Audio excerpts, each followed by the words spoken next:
Everyone நம்ம இன்றைக்கி பார்க்க போகிறதுல ஐயரில் வந்து இன்வெர்டர் ஏசி தான். இது இன்டோரு, இது அவுட்டோரு.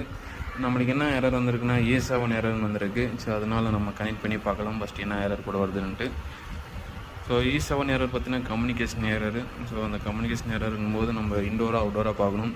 இதில் நம்ம பார்க்கும்போது அவுட்டோர் பார்த்தீங்கன்னா சுத்தமாக ஆன் ஆகலை. ஸோ ஓகே, ஆன் ஆகும்போது SMPS செக்ஷன் செட் தான் இது அடி வாங்கியிருக்கு. உள்ள IPM இதெல்லாமே செக்ஷன் நல்லாயிருக்கு. ஸோ இந்த மாதிரி போர்டெல்லாம் நம்மளால் ரெடி பண்ணிட முடியும். பட் IPMமும் அதுக்கப்புறம் மைக்ரோ கண்ட்ரோல் இந்த ரெண்டு மட்டும் தான் காம்ப்ளிகேட்டடாகவே இருக்குது. நம்ம கிடைக்காம இருக்குது, கிடைச்சா அதுவும் இதில் சேஞ்ச் பண்ணலாம்.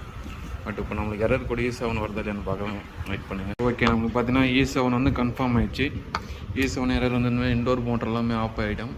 ஆஃப் ஆகிட்ட அப்புறமா E7 எரர் போனால் மட்டும்தான் அந்த கம்ப்ரஸர் எல்லாமே ஓடும்.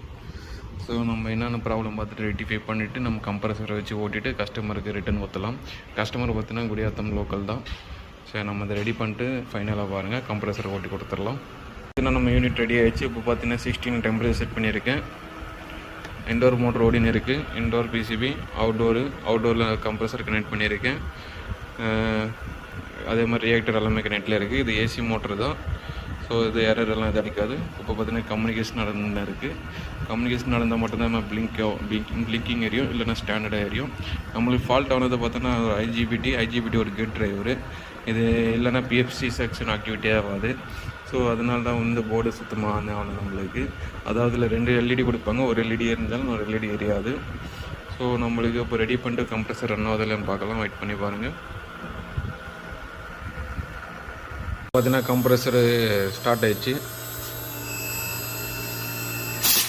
ப்ரெஷரும் நல்லாவே தள்ளுது.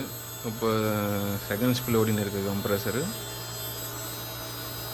ஸோ நம்மளுக்கு பார்த்தீங்கன்னா ப்ராப்ளம் ரெக்டிஃபை ஆகிடுச்சு. கம்ப்ரஸரும் ஓட்டி காமிச்சிட்டோம். போர்டு எடுத்துன்னு போய் கஸ்டமர் ப்ளேஸில் ஃபிட் பண்ண மட்டும் போதும், ஆட்டோமேட்டிக்காக அது பாட்டு ஓடின்னு இருக்கும். அதுக்கப்புறமா இதில் ஒரு சின்ன கரெக்ஷன், ஏன்னா இங்கே ரெண்டுமே ஒயிட் கலரில் இருக்குதுங்களா, அதுவும் ஃபேன் ஜாக் மாதிரி இருக்கும். இந்த ப்ளூ கலரும் ஃபேன் ஜாக் மாதிரி இருக்கும். இந்த ஒயிட் கலரில் நீங்கள் ஃபேன் ஜாக் மாட்டி விட்டிங்கன்னா ஃபேன் ஓடின்னு தான் இருக்கும், எந்த எரரும் காமிக்காது. பட் கம்ப்ரஸரை பார்த்தீங்கன்னா ஓடவே ஓடாது. ஸோ அதனால் இங்கே PGன்னு இருக்குது பார்த்தீங்களா, PG பேக்குன்ட்டு அது மட்டும் கொடுத்தீங்கன்னா கரெக்டாக உங்களுக்கு கம்ப்ரஸர் ஓடும். ஸோ அதில் கொடுத்தாலும் ஒன்றும் ப்ராப்ளம் தான். பட் என்னென்னா கம்ப்ரஸர் ஓடாது, ஃபேன் மோட்டர் ஓடின்னு இருக்கும், எரர் எதுவும் காமிக்காது. அது ஒரு டிப் நோட் பண்ணிக்கோங்க. இந்த மாடலில் அப்புறமா மாற்றி கொடுத்தீங்க கம்ப்ரஸரை ஓடணும் போது அந்த கரெக்ஷன் பண்ணிங்கன்னா பிரச்சனை நம்மளுக்கு வராது.